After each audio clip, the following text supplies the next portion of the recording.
to our next panel. We'll be looking at addressing siting challenges in grid infrastructure.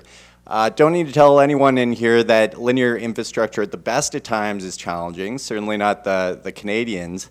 So we've assembled an expert panel here with some experience in the matter to let us know about some best practices to overcome this challenge. So I'll turn it over to our next panel.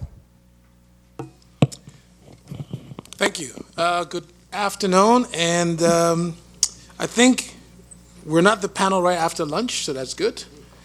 But we're the panel before the last panel, which means it's also good because we're right in the middle, so we can sort of have fun. No one's going to pressure us to get through our panel as quickly as possible to drink wine, but we do have some pressure on us because we're the panel that is supposed to address what I think is one of the most difficult aspects of transmission, which is this issue of siting and permitting, especially when it comes to new grid infrastructure. So this morning we've heard about the need for transmission in the world of distributed energy resources and renewable energy. We've had the conversation that Saifu just moderated on this issue of the interconnection and all that means. And so now we come to this issue of siting. And so we've convened a group of panelists here that will bring us some diverse views. We have, starting from my left, Graeme Steele from Europe, who will offer some European perspectives. Mark McCullough, unfortunately, couldn't be here with us, but we have Lanny Nickell from SPP. And I'm always delighted to see Lanny because we meet under these odd circumstances to discuss odd topics. I think the last time we were in New Orleans, trying to maybe 5, 6, 7 years ago, I assume. So nice to have you here. We also have Mohammed Al-Shaikh from the Gulf Cooperating Council, who's here. Thanks for being here. And then Shane Mailey from Manitoba Hydro. Also here. So again, very diverse perspectives will be brought here. So to set things up, I'm going to have Graeme go first. Each panelist will give, say about maybe 5-7 minutes, and then we'll open it up for Q&A and get more engagement from the audience. So Graeme, you go first. Okay, thanks, Lawrence, and good afternoon, everyone. Perhaps before I get on to the siting question, probably quite a few of you in the room know that the UK experienced a quite significant power cut a few weeks ago, and you may have read a little bit about it. But just suffice to say, I'm not going to go into the detail, but a lot of the questions that came up in the panel before lunch, questions around planning and operating standards in a very, very heavy renewables intensive environment, also an environment with lots of cross-border DC interconnection, or certainly a lot more than when the standards were written, and a lot of questions about the broader interaction that a transmission grid has, not just with its distribution neighbours, but also for all of the customers hanging off that distribution network. So the formal final report on that incident was published by the system operator National Grid either yesterday or the day before. I'm a little confused in time zones at the minute, but it was pretty recently. So any of you are interested, I'll just point you towards that. If you just Google National Grid ESO, there's a link that takes you basically to the report, which sets out the detail for those of you who might be interested. And I should cite a little bit of interest in the sense that I used to work for National Grid, but not anymore. And for the UK part, not the US, but that Rudy Winter's going to talk about in the next panel. But back to siting. So I may use some confusing terms. So in Europe, when we talk about siting, we tend to call it planning or permitting. So if I say either of those words, they just mean the same as siting. And I want to talk about two examples. One is about an overhead line to facilitate a connection of a HVDC link between Great Britain and Belgium. So there's a sort of domestic, international element to that one. The second one is perhaps a more pure international play in the sense it's got to do with the second HVDC link between GB and France. The first one's been in operation for over 30 years, but this is a new additional one. But it's to do with the onshore UK permitting and siting problems that particular project faced. So let's start with the first one.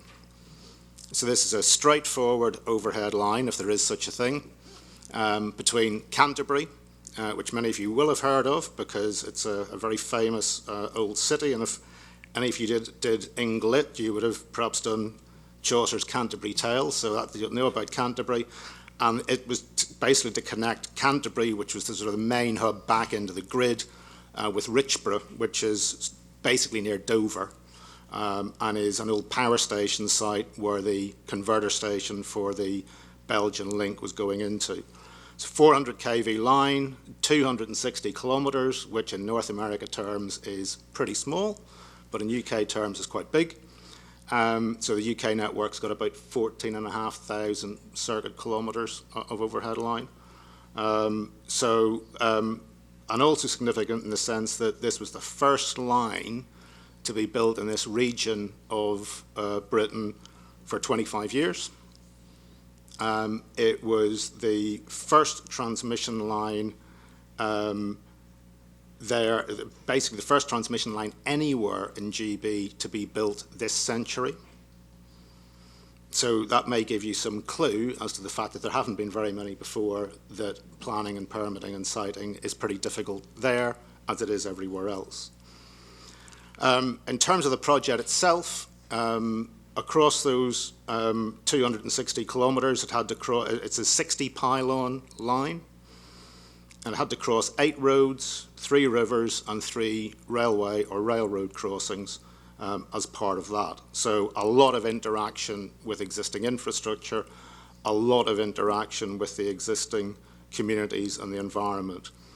On the plus side, part of the scheme, and I think this is quite an important point, part of the scheme was actually to replace an existing 132 kV traditional built line that had been there for many years.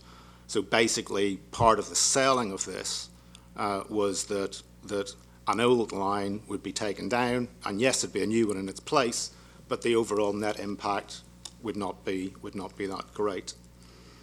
Another aspect that this route was going to consider was that, again, as some of the more technically savvy, if you might know, they had a competition in the UK a few years back to look at a new tower design rather than the old traditional lattice structure that in a slightly different way is a bit like Maureen from BC Hydro put up. It's basically the same thing. Our towers look a little bit different, but same sort of structure. And the winner of that was a thing called the T-pylon, which if you can sort of visually imagine a wind turbine without the turbine and an arm across the top, so it looks like a T, hence the name, that won, and that was then potentially a more visually appealing solution than a lattice tower. Interestingly enough, on this route, the public consultation that I'm just going to go into, the feedback in that was actually that the new pylon was not preferred by the local planning authorities because they thought the old lattice design fitted in more with the sort of geographical topology that they had. There's another aspect that the T-pylons are also about 2 to 3 times the price of the old traditional design, although I think visual amenity actually won out here over cost, which is perhaps another interesting point we can discuss. So in terms of timing, a few people have touched upon how long does this take.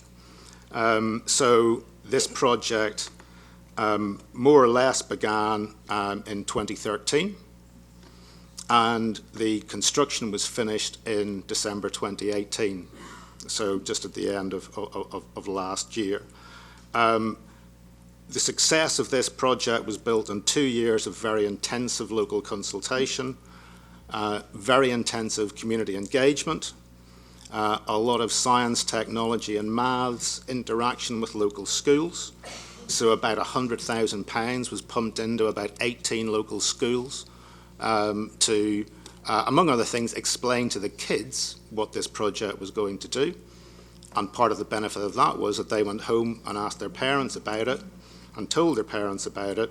So it helped build, almost build sort of some degree of acceptance from the very grassroots up, from the sort of youngest members of the community to the oldest. Tied in with that was a very positive approach to overall community engagement. With Canterbury being a very historic place, there was a lot of archaeology unearthed during the build, and therefore a very positive attitude was taken to bringing in experts to deal with all of that and save all of that for the community going forward. So that's the overhead line. Now, just very quickly to talk about the converter stations and ancillary equipment for the second interconnection to France. This project was heavily drew its permitting and siting treatment from some European-wide rules called 10E, so TEN-E. It's a EU-wide regulation, so that means it's automatically, when it was adopted, it's automatically law in every EU member state, and it overwrites any national law that's already there in that space. But the planning aspect was not a mandatory element of that. It was more a guideline for good practice. But it set out some good practice for permitting and development of cross-border or interstate, as you would say here, projects, and basically set a standard across the EU that effectively stakeholder groups began to expect developers to adopt. Because once these have been used in one country, social media being what it is, this would rapidly spread to any other project, and one of the first questions that communities would ask is, are you following these guidelines, and therefore am I going to be consulted at every turn? So that also meant that the same environmental impact assessment is used across the EU based on this guideline for good practice. So what went well in this particular case? Well, one thing was that it followed those guidelines I've just talked about, which to some extent, as I said, have become an accepted industry, not good practice, but even excellent practice. But a lot of it was about getting the basics right. Explain the fundamental case of why you're doing it. And that may sound a bit obvious, but how do you explain to somebody on the south coast of England that you're going to be sticking a lot of infrastructure in their backyard to facilitate a power flow from France to GB and vice versa? It's a little bit like some of the issues we talked about in the last session. You had to explain the options. So what are the different ways of doing it? And what are the pros and cons of all of those? And you had to explain the detail of the project, because whatever we may think, local communities are extremely interested in things that happen in their backyard, things that affect how they can drive to work every morning, how they can drive their kids to school, how roads are going to be disrupted, and what the remedial effects of all of that are going to be. So these are small detail things, but they have a huge impact locally. The converter station, I'm just coming to the end now, the converter station was also actually built on an airfield, an operating airfield. So that introduced a load of other sort of very technical things. We already had issues like EMF and noise to be dealt with, but it brought into effect electromagnetic compatibility with the aircraft and the helicopters that were using that airfield. And one of those was a very important helicopter fleet because it was the Coast Guard fleet. So again, this was a vital thing for the safety of the coastal community and all the shipping in the English Channel, which, as you probably know, is the busiest shipping lane in the world. So those things had to be addressed, right down to actually doing a trial with all the local mayor and all the local politicians and all the community leaders present and the Coast Guard present, where the Coast Guard actually taxied their helicopter across the cables to show there was no adverse effect. But I think all of this basically comes down to you have to build trust in the local communities that you're developing these projects in. It's all about trust. It's about establishing that trust as a key part of the people that you have on the ground developing the project, as they're the ambassadors for not only the company but the project itself. And that trust then has to convert into engagement with the local community, because once they see the positives that can come out of the project and once they understand the detail and that they can understand that their community might benefit from this development, they become a lot easier to deal with than the initial, no, I don't want this in my backyard. Thank you. Thank you, Graeme. We'll come back to, I made a few points, a couple of questions that will certainly get some resonance from the others. So Lanny, let's move over to you. You with the, SPP, obviously you're covering multiple states and you have a very convoluted group of stakeholders. So what are your perspectives on this issue of siting and permitting? Thank you, Lawrence. And convoluted stakeholders is probably the nicest thing that I've heard about our stakeholder body in a long time.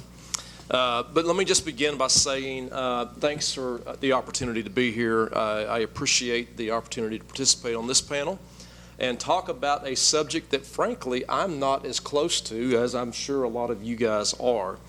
And I'll explain why in a minute. Let me begin by explaining more about who Southwest Power Pool is. I'll explain a little bit about what we do and how we do it. We are one of 9 independent system operators and regional transmission organizations operating in North America. We independently, and that's an important word, we independently operate energy markets, perform transmission planning, and provide open access transmission service across all our ports of 14 states in the central part of the United States. So I mentioned the word independent. I said that's important. We don't own any of the transmission infrastructure. We don't own generation assets. We don't own distribution assets. We are responsible for making sure that those assets, particularly on the generation and transmission side, operate reliably. In fact, that's what our mission statement is all about, helping our members work together to keep the lights on today and in the future. I will point out a distinction between how Graeme referred to planning and siting, and at least in his area, those tend to be those terms used somewhat interoperably. In our region, they're very distinct. SPP, as the Regional Transmission Organization, is distinctly responsible for regional transmission planning. And that is different from the responsibilities that our utilities who actually own the transmission assets have.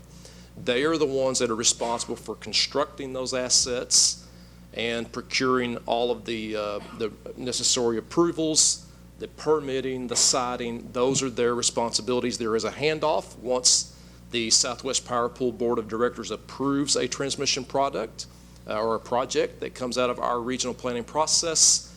SPP issues a notification to construct, and then the appropriate transmission owner builds that particular project and does all of the necessary approvals and engineering and design necessary to get that done. A little bit more of a background about SPP before I continue, because you are going to wonder at some point, why is this guy here? He has no responsibility at all related to siting, and hopefully some of the themes that you'll hear in my comments will become a little clearer as to maybe some of the insight that I can provide. We are responsible for complying with mandatory reliability standards as the transmission planning authority for the footprint. We have about 52,000 megawatts of peak load in our region. We have over 90,000 megawatts of nameplate generating capacity and nearly 113,000 kilometers of transmission miles. So it's a fairly expansive region. A lot of responsibility, and we have very different and distinct stakeholders with different interests, and it's our job to kind of balance all of that and make sure that all of their interests are being maintained and met, but again, from a very independent nature. And I think it's that independence that's valuable, particularly when it comes to siting, and I'll expand on that a little bit more, probably more so when we get into the question and answer part of our session. But I think it's valuable that there be an independent party that has no financial stake. We don't earn 1 penny off of transmission infrastructure that's built. It's our job to make sure that we have it when we need it and that it can provide the economic and reliability benefits that it's intended to provide. And I think it's important that that independence is there, and I think our regulators who are responsible for ensuring ratepayers are being protected and getting the benefits they deserve at the lowest possible cost. I think it's important for them to understand And I believe they do value the fact that there's an independent party providing that service. We have an energy production that historically has been primarily coal and gas, but we're seeing a tremendous boom in renewables. In fact, at the end of last year, wind energy produced over 25% of our energy, and we have a lot more coming. We have in our generator interconnection queue over 50,000 megawatts, and again, we're only a 50,000 megawatt load, but we have over 50,000 megawatts of additional wind that's being requested to be connected. We have about 25,000 megawatts of solar that is requesting to be connected, and then we have about 8,000 megawatts of battery storage. What are we going to do with all of that wind, solar, and battery once it gets connected? We only need 50,000 plus some reserves in order to serve our load.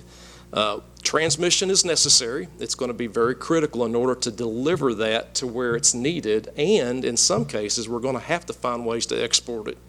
But that's just some of our planning challenges that we have coming up ahead of us. And certainly as we build infrastructure, siting is very critical, and making sure that ratepayers, consumers, regulators, and utilities understand why it's been built, why it needs to be built, and the value and benefits it can provide. Let me talk a little bit about value and benefits. We're pretty proud of the success that we've had as a regional transmission organization.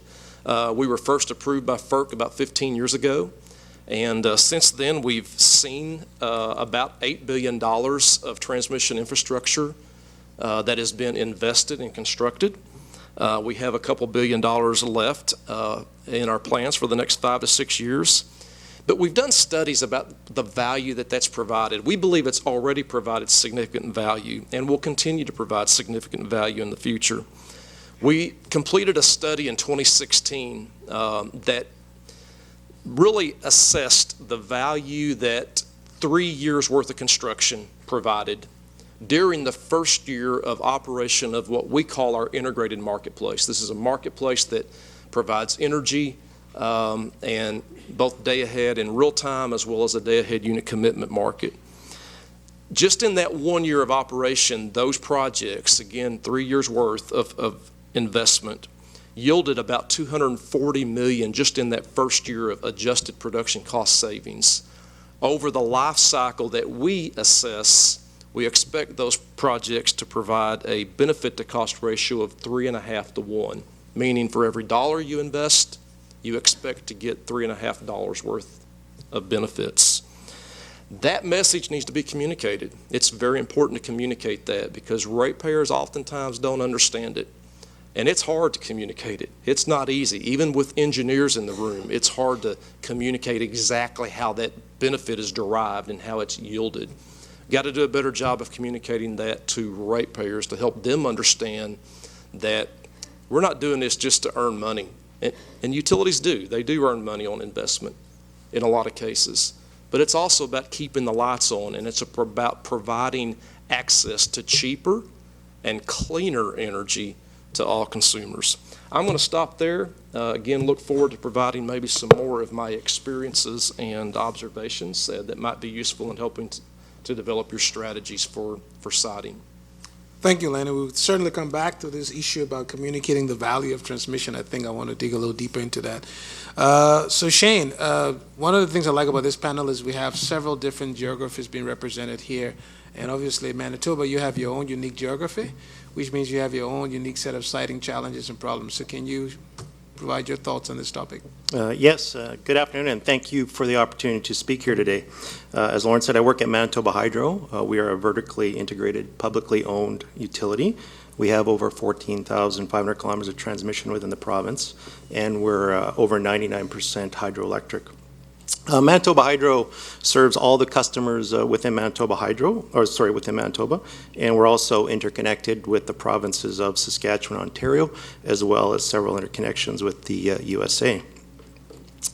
I would say in the past 20 years, I can't think of a time when I haven't been part of some phase of routing or siting a transmission line, trying to convince regulators or stakeholders how beautiful these transmission lines are. So at minimum, these perspectives today on routing and siting challenges hopefully share some insights, but more importantly, will be therapeutic for me. So just last July, we completed a significant project within Manitoba. It was a 1,350-kilometer, 500 kV DC transmission line, along with 2 converter stations. We call it our Bipole 3 line. It complements 2 existing bipole lines that we have in Manitoba. So reflecting, it took over 6 years to secure all the approvals and 5 years to build that multi-billion-dollar complex. And just looking last week, we finally got the shovel in the ground for a new international 500 kV transmission line, which will go from Manitoba to Minnesota in the USA. And it took over 7 years through multiple regulatory processes to secure all the required approvals. And we're certainly very pleased to be building out in the field now. We still are now dealing with 4 federal judicial reviews, 5 provincial license appeals, and 1 provincial judicial review to deal with through the Canadian legal system. And these are all associated with Indigenous communities and some of their concerns. Interesting enough, our partners on the south who are building and meeting us at the border are well underway. And their project called the Great Northern Transmission Line, I believe, received the last presidential permit signature from President Obama, looking back over the years. Manitoba is also currently working to secure regulatory approvals to begin construction of a new 230 kV line to further interconnect with the province of Saskatchewan, and we're hopeful to start that later this fall. So we've been very active in this space, and I can say there's certainly significant challenges associated with transmission line routing and siting in Canada.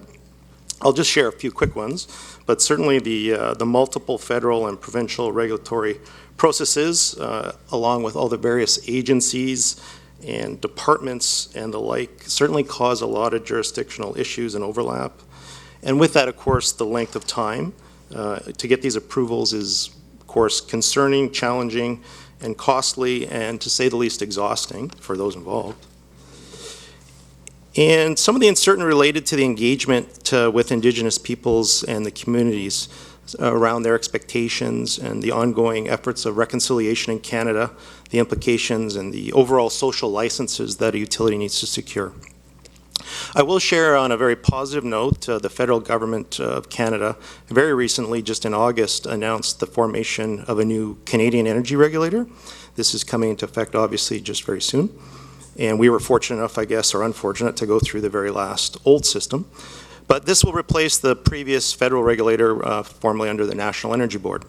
So this new Canadian energy regulator will oversee how energy moves in Canada, and this will include electrical power lines that cross a national, provincial, or territorial border. It's supposed to be now a modern governance structure with timely and predictable decisions, strengthen safety and environmental protection, along with greater Indigenous participation and more inclusive public participation. And certainly time will tell if this will assist with the challenges that I noted earlier, and the panelists have well. I certainly believe we're still far from a straightforward approach, though of course line routing, as you all know, is complex with many varying interests and stakeholders.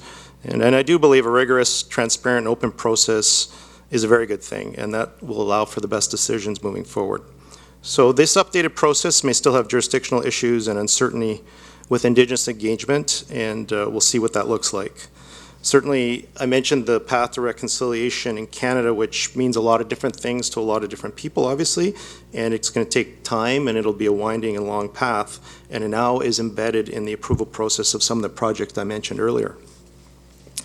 The new regulator still requires ministerial approvals, as I understand, and the political landscapes in the background will still pose some uncertainties, I suggest, and timeline extensions can be applied throughout this revised process, as well as political changes that may occur in the country or the different provinces or municipalities, along with the social issues of the time and potentially the social issues that arise over multiple years it takes to get approvals.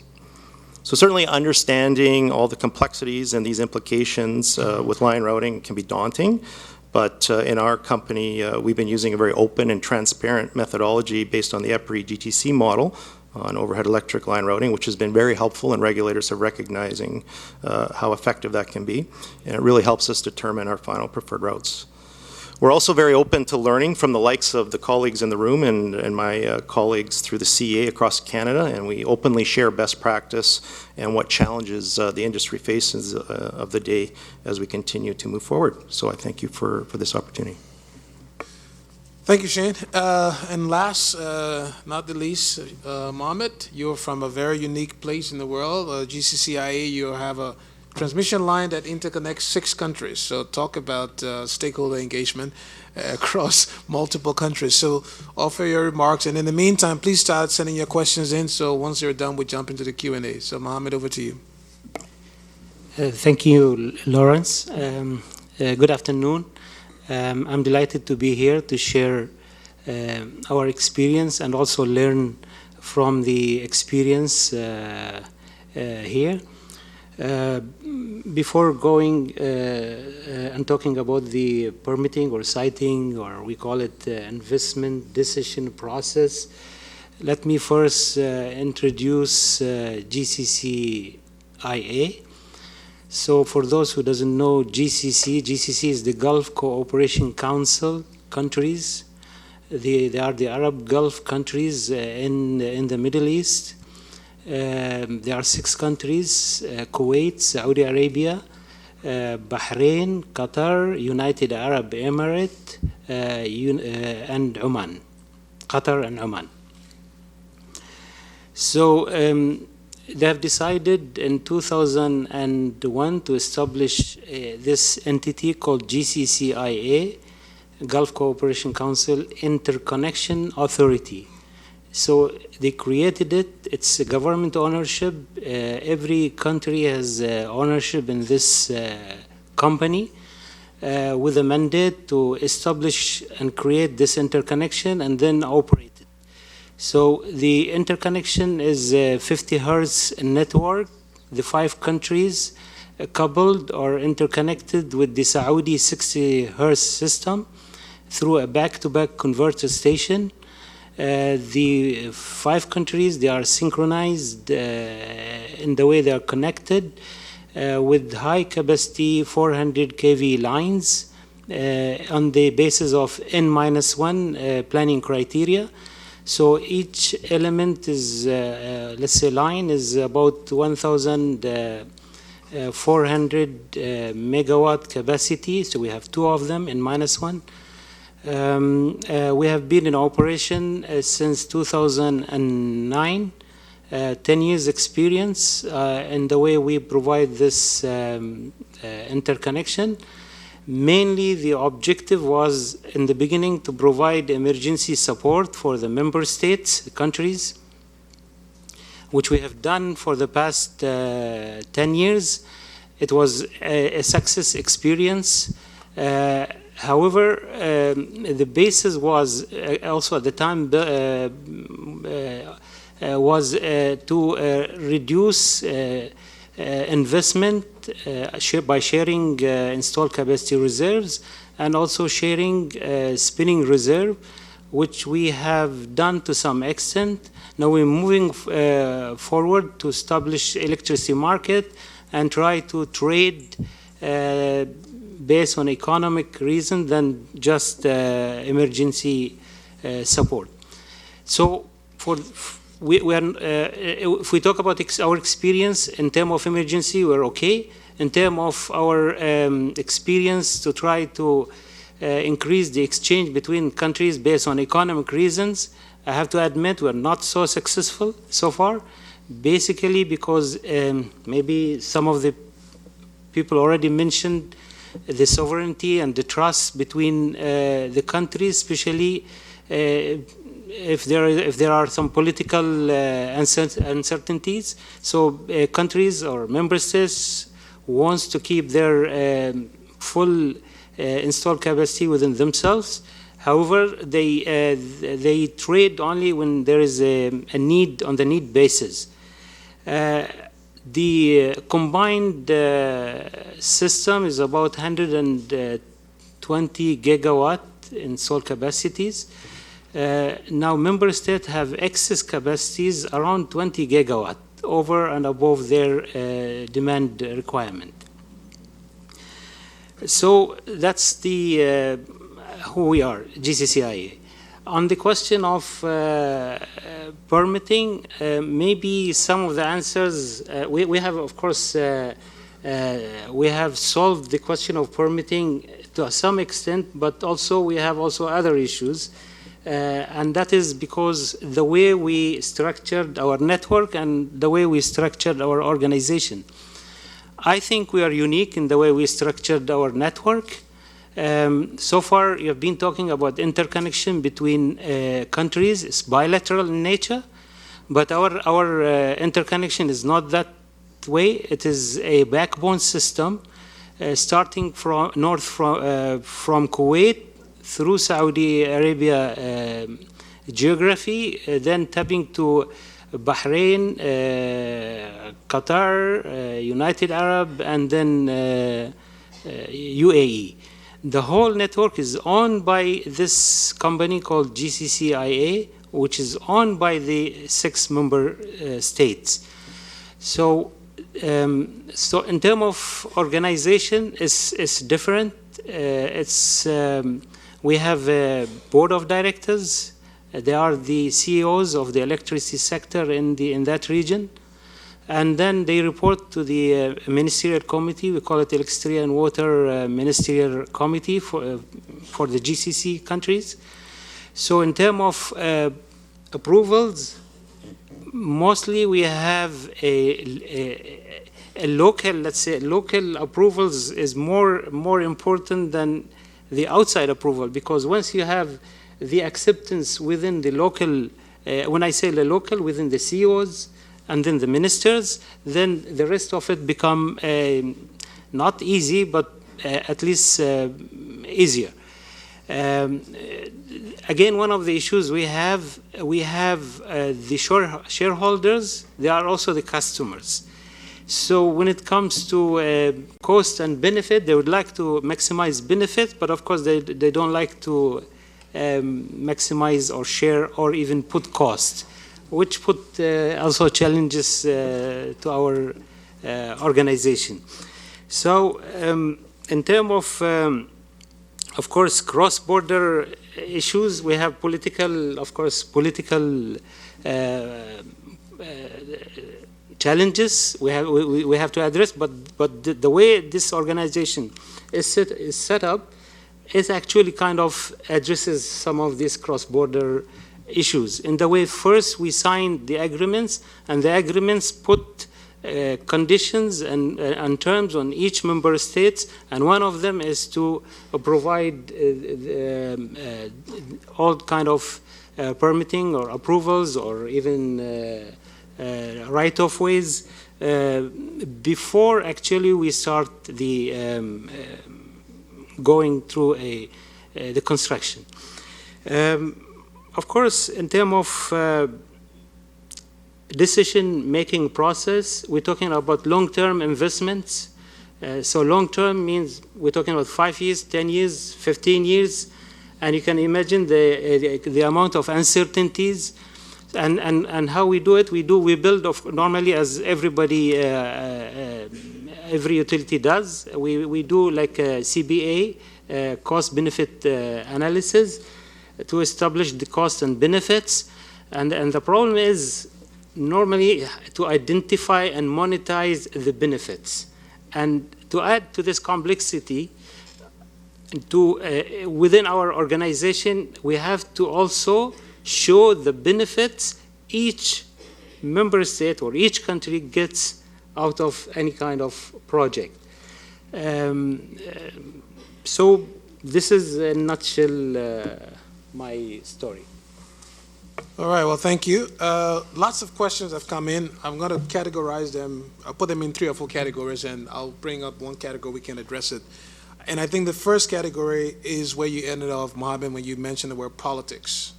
And so we'll start with Graeme and go down. So politics, I'm looking at both the domestic as well as the interregional, which I think each of you can touch upon. And Graeme, I will be remiss if I didn't mention the biggest political thing affecting interconnectors right now in Europe, which is Brexit. So share your thoughts on the politicization of siting permitting, and what could Brexit mean for more interconnectors? Because when you look at the European map right now, you have a lot of interconnectors from Norway, from Germany, from Belgium, all going into the UK. Well, what happens after Brexit? And then we can go down. You don't have Brexit, Lenny, to deal with, but I'm sure you have other political things you may want to address. So you go first, Graeme. Okay, thanks, Lawrence. Well, Lawrence is being very cheeky because when we met in Brussels a few months ago, I told him I thought it was a good day if I didn't have to talk about Brexit until after lunch. So he's hung me by my own rule a little bit.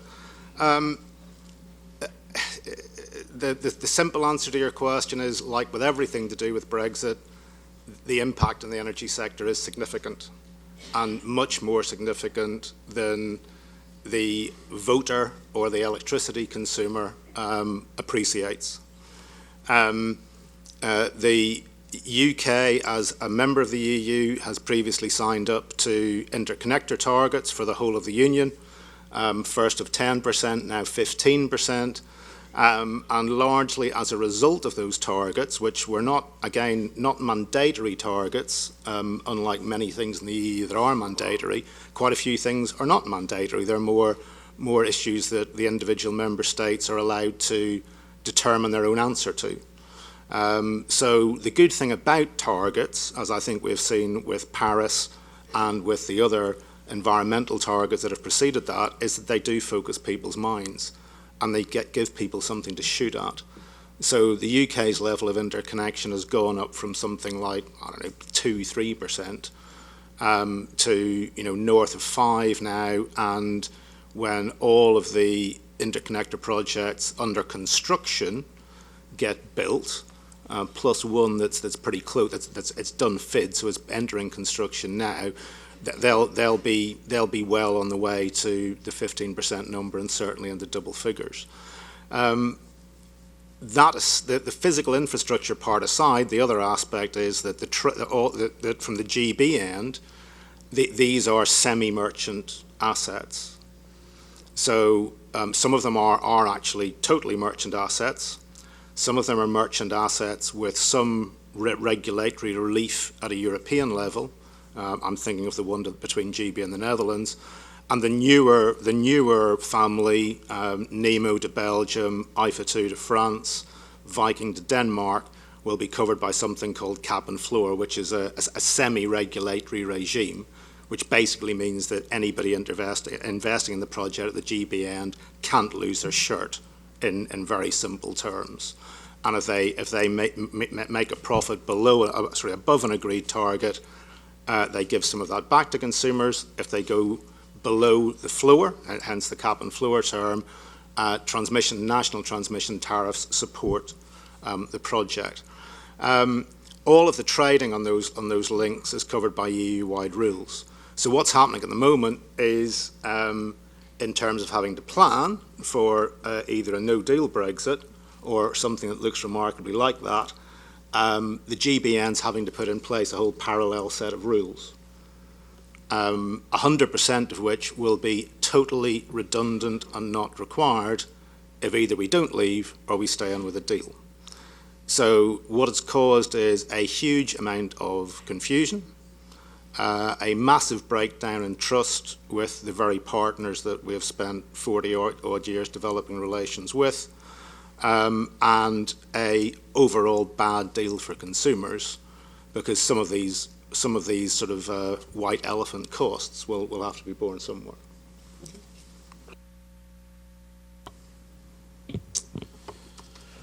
Thank goodness I don't have to talk about Brexit.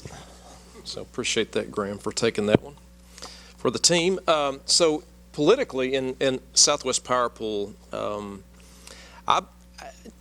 we have really addressed what I believe to be the most political issue that we had to face about 10 years ago. And that's when our group of regulators for the states that operate in SPP agreed upon a cost allocation approach for transmission infrastructure investment.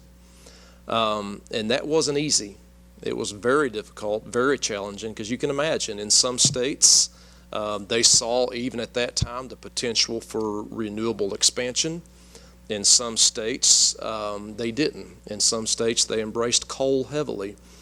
But because SPP's members that own the transmission assets saw a long time ago that there would be value and benefit in really delegating to the regional state commissions in our footprint authority to basically establish a cost allocation approach.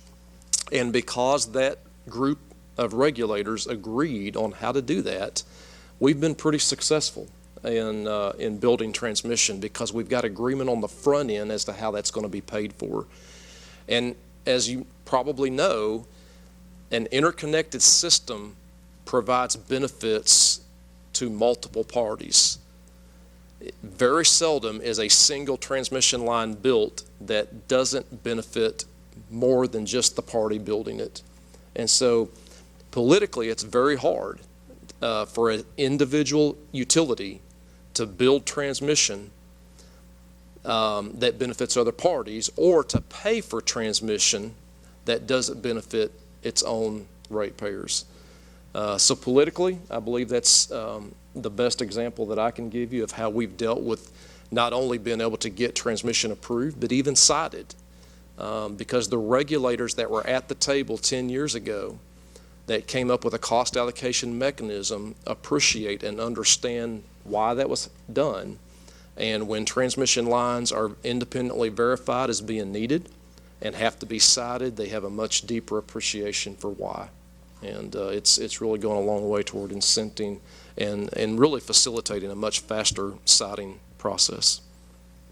Thank you. Shannon, in your response, can you add a little bit flavor to what Lanny said regarding cost allocation methodology? Because your transmission line is built between not just across province, but maybe across country.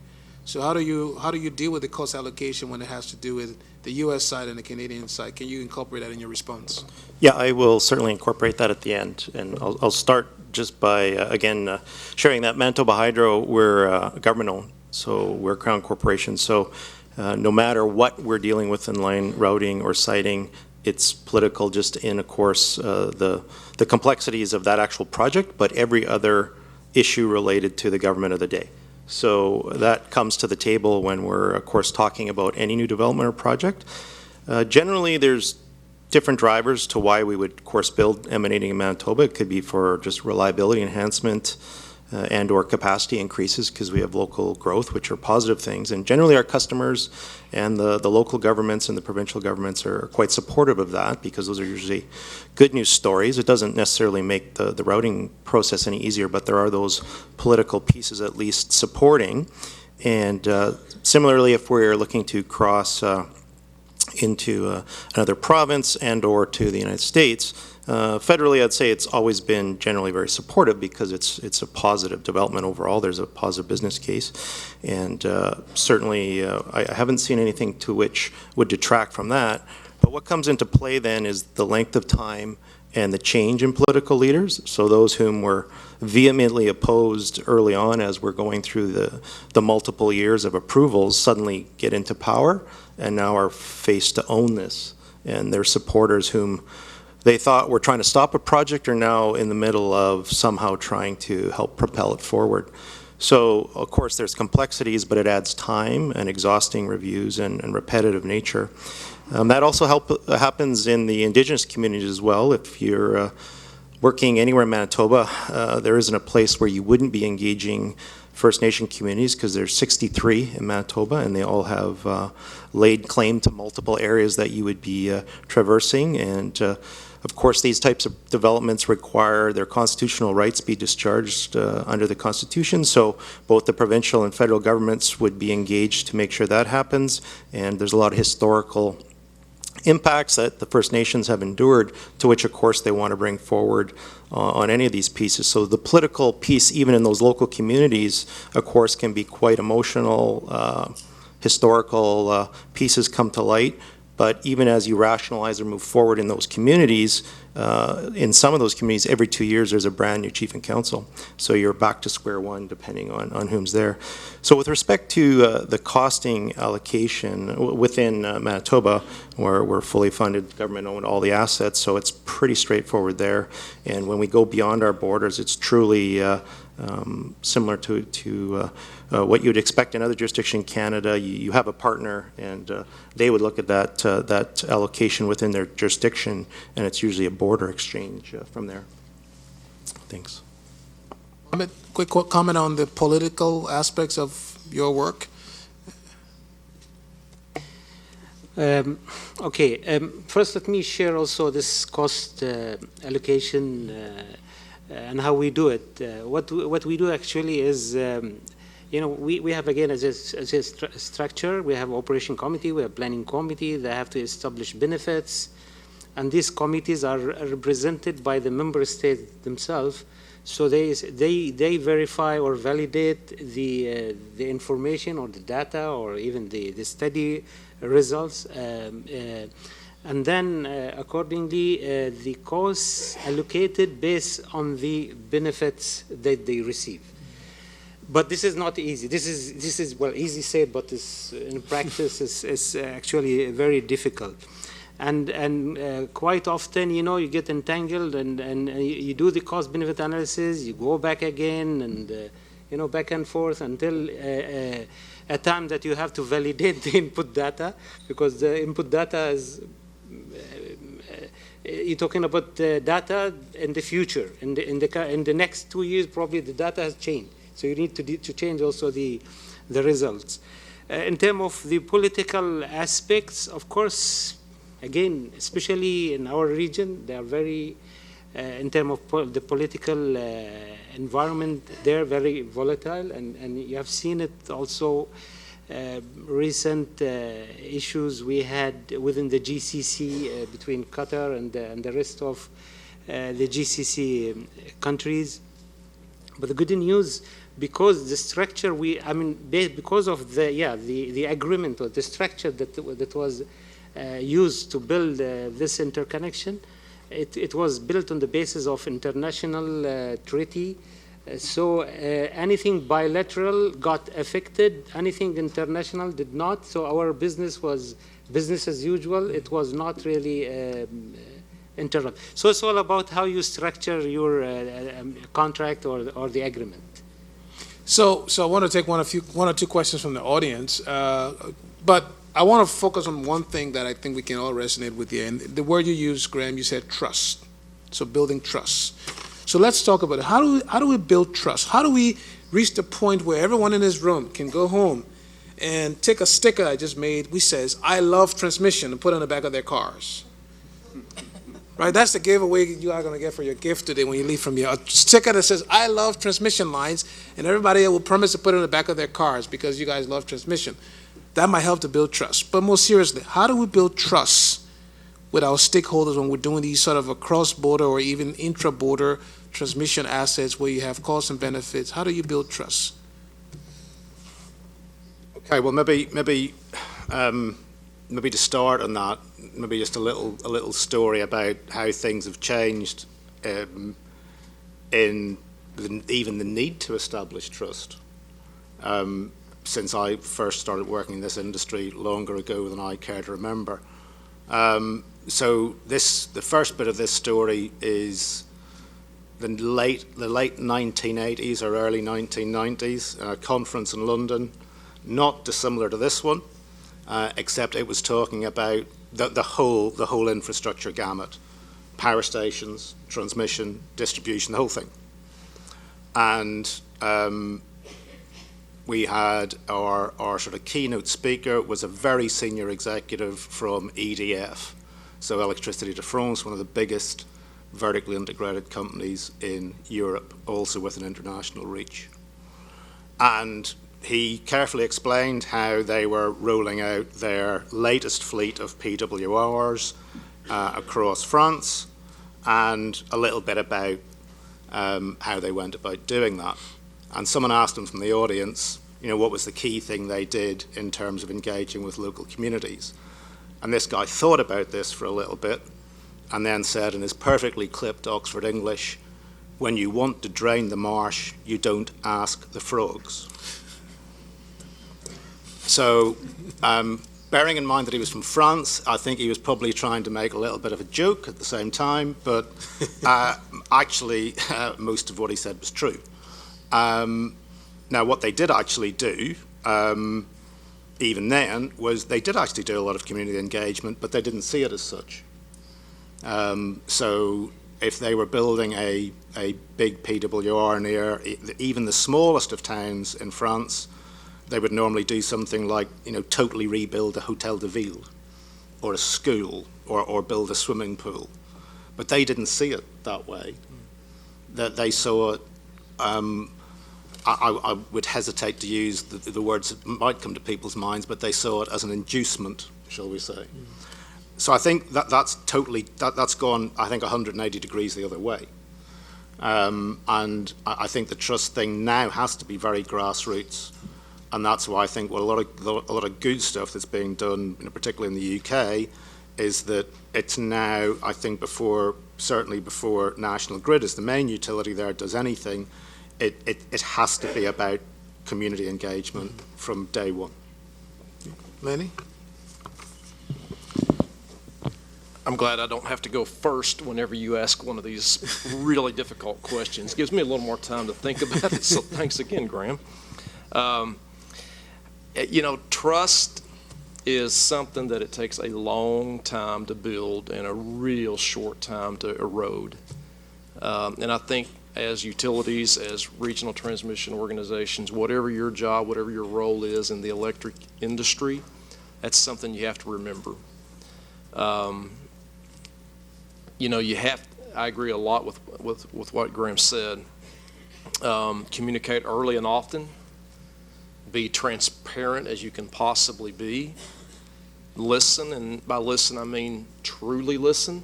Understand what the opposition is saying. Be willing to admit when you're wrong. And rely on independent resources as much as you can. Again, having said that, I remember several years ago, we, SPP and myself personally prides ourselves on the trust that we've built with regulators. And because we are independent, we believe that means something when we walk into a judge's court and explain why a particular transmission line is needed. In this case, the judge is the commission most often. But I remember after having been gruelingly listened to and berated in some cases by the cross-examining attorney for the opposition about this 60-mile 345 kV line that was needed. I thought I'd done a great job. I'd sold the judge, so to speak, on why this line was needed. I had the audience where I wanted them. They trusted me. They understood me. And then we took a break after 4 hours. A lady walked up to me and said, she said, "I appreciate your testimony." She said, "But I know you were just here being paid by the utility to say what they wanted you to say." It rocked my world because that's not what I wanted to hear. And so it just goes to show you it takes a long time to build that trust, and you have to establish those relationships. We had a pretty good relationship with the utility. We had a really good relationship with the regulator. SPP, as the independent party, had no relationship with the ratepayers. And so they didn't trust us. No matter how pure her intentions were, they did not trust us. Now, the saving grace on that story is we decided to restudy the need for that line because the last time it had been studied was about 4 years prior to the utility starting the permitting process. And we found it was no longer needed. End of the day, we became a hero to those ratepayers. But it was because we took the time to say, you know what, maybe we do need to restudy this. And we admitted we were wrong. And so that's, I'm not sure exactly where we are in terms of trust in that community, but I think we're a lot better off now than we were. Thanks. I'll just build upon what Lanny shared, because I couldn't agree more on his definition and how critical it is. So we start now with a very open and transparent and defendable line routing methodology that we can bring to any venue, describe. It's got quantitative criteria. We can argue with different stakeholders in an open and diplomatic fashion.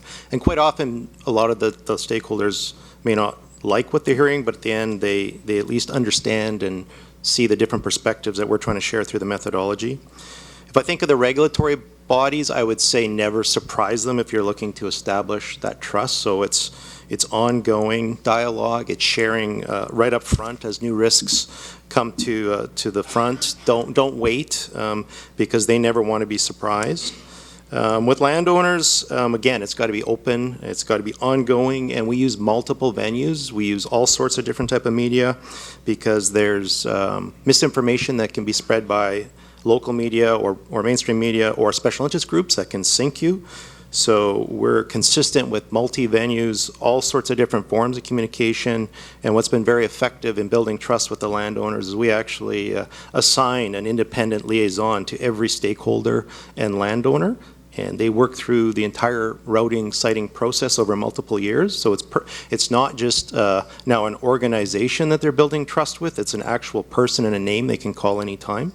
And it takes a lot of time, it takes a lot of energy, and it certainly is something that you have to foster.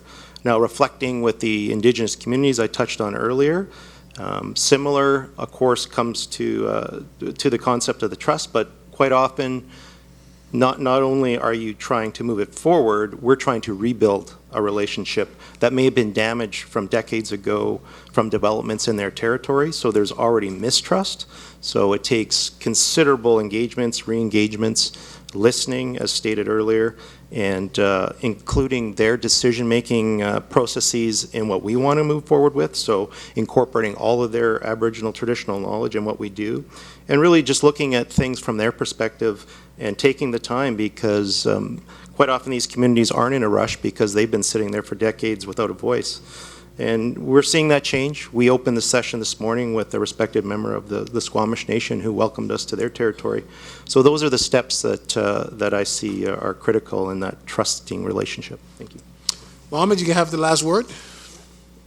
Again, I couldn't agree more about, this trust is not an easy thing, and it's, again, evolutionary process. Again, since our start of operation, at the beginning, nobody would trust us. Even giving information for project, for construction, they wouldn't trust us. But then now I can say that they want to give us more and more things to do. It's also about engagement and transparency and also proven experience. So they had lots of incidents, and we have been able to manage and support them during all the incidents. Some of the incidents were blackout kind of qualifying incidents, and they could avoid those kind of blackouts or brownouts because of the interconnection. Again, I talk within the scope of my organization. We are more dealing with our customers who are shareholders, so not really more about public or. So I'm talking about customers only. So that's it from my side. Okay, well, listen, we've certainly run over, but wanted to get that trust factor addressed, and so please join me in thanking the panelists for their remarks. And I'll turn it back over to Alex. Great. Yeah, we're going to try to get back on time here, so we'll break for some brief networking, but please try to be back in the room for 4 o'clock, and we'll get started with our last panel of the day. Thanks.